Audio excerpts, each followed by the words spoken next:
30 days. That's what I'll give myself to see if I can love this hobby beyond the siren song of novelty.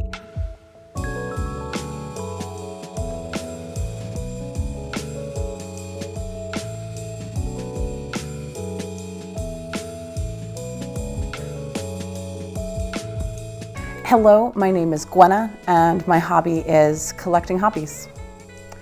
I've dabbled in crochet, makeup, diamond painting, reading, watercolor, knitting, photography, pointillism, bass guitar, piano, miniature building, cooking, needle felting, cross stitch, and embroidery, baking bread.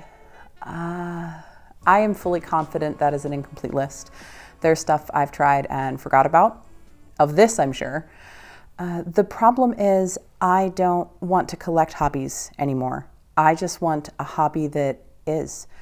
I want something that I can reliably spend time on and get more out of than having wasted several hours of my life doom scrolling. There was a time when I thought hobbies were so boring. When I was a kid, my mom would go into our back room, dubbed the den, and craft. She sewed most of my clothes as a kid, as well as plastic canvas, latch hook, cross stitch, puff paint applique. Listen, it was the 90s. Puff paint applique was the shit back then. But I remember thinking it felt like a waste of time. I understand better now, but I've been unable to figure out what to do with my hands and my brain and my time. Part of that has to do with life insisting on lifing. First, I've got 3 kids, 3 of them, and they are needy, like constantly needing time, attention, resources, and energy. Until very recently, there was no sparing what little of any of those I had on silliness like knitting or babysitting a sourdough starter. If I had time to hobby, I had time to clean out the containers of mystery goo doing chemistry in the back of my fridge, or go through the kids' clothes to see what they've outgrown. But I've finally reached a magical point of motherhood. My kids are in school, all of them. My oldest is about as self-sufficient as a kid still living at home is going to get, and the smaller pair need me less and less. I'm no longer responsible for literally inserting food into their mouths and disposing of the aftermath. I still have to cook the food, but they can more or less get it in the appropriate face hole. And they're fully housebroken by now, so that's nice. I have time. Sometimes that time is multitasked, but I've got some time available to invest in myself. Second, I've got ADHD, inattentive type specifically. No, this isn't going to be an ADHD hacks channel. In fact, I'm quite sure some of what I'm about to attempt is going to be triggering as fuck for those of you who can singularly focus on one thing at a time and have the option of turning off the never-ending inner voice conversations happening inside your skull.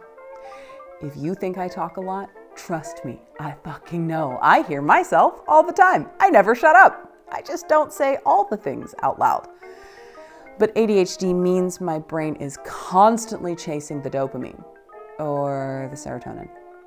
I don't know, but one of those damn happy drugs is a constant goal. Historically, all of those hobbies I listed at the top of this video give that sweet, sweet, happy hormone until I finished the first project. Any project after that is boring and awful.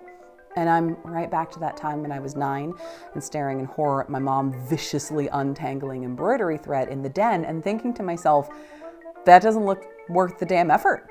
But ADHD is not the boss of me. It just means that I have to be creative with the systems I construct to function with it, or sometimes around it.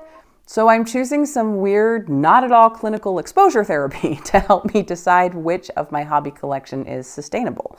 Basically, I'm going to revisit my hobby graveyard and focus on one hobby for 30 days. By nature, I've always focused on the end goal. I want a blanket, so I'll learn to crochet. I want an aesthetic house, so I'll learn to care for plants. I want yummy bread, so I learn to bake.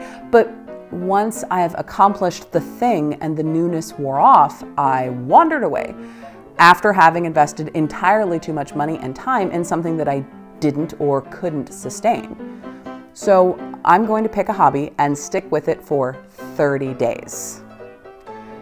You couldn't do it before. What makes you think you're going to stick with anything for 30 days, Gwenna? Excellent question. Thank you for asking. I'm cheating. I fully admit I'm cheating. By making this a series on YouTube, I'm weaponizing my own people-pleasing tendencies against myself. If I post this video but fail to post the other hobbies, then I've displeased people, and oh, the horror, the pearls that shall be clutched. Gwenna, you think awfully highly of yourself, thinking the internet will care about this project and shame you for failing to follow through.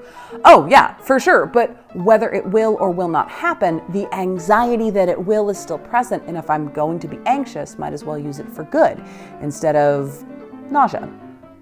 This experiment isn't about how much I can improve in 30 days. With consistency comes cultivation. Of course, focusing on one thing for 30 days, I'm going to get better at it. Probably not good, but better. But I'm already decent at some of these hobbies, but they were abandoned because of time and focus. This experiment is to see if I can actually enjoy and focus on these without the allure of, ooh, shiny new hyperfixation, masking whether I can or cannot actually enjoy these hobbies. Gwenna, it seems as though all of your hobbies have been creative in nature. What about more practical things? Truth be told, there's room for maybes there. Clearly, I've been attracted to creative pursuits. I always have been. When I'm on the hunt for a new hobby, I find myself in the craft store before the hardware store. But if I'm trying to find a hobby that is sustainable and fulfilling, it probably isn't the best move to limit myself to that which I can buy at Joann's and Michael's. That's where this series could be open-ended, because after I drain the closet of doom, I'll turn to some things I've wanted to try but never have, like drums, Bob Ross style acrylic painting, video games. Yes, I know I seem the video game type, I promise I am not. Ukulele, sewing, furniture building, furniture restoration at 30 days. That's what I'll give myself to see if I can love this hobby beyond the siren song of novelty. Some will stick around and might become ways I constructively use my time. Some will finally be able to retire from the collection because they are truly not for me.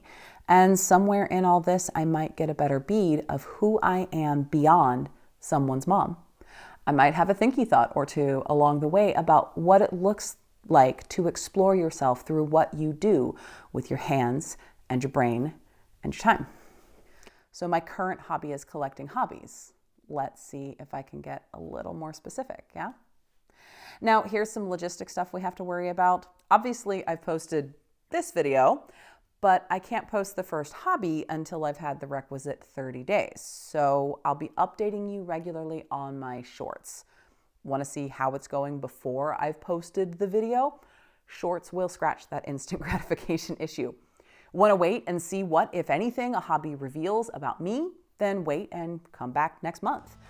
Go ahead and click that subscribe button and turn on notifications so you don't miss when that episode drops. Or add it to your calendar. Admit it, you are just as curious as I am about how all of this is going to turn out. Anyways,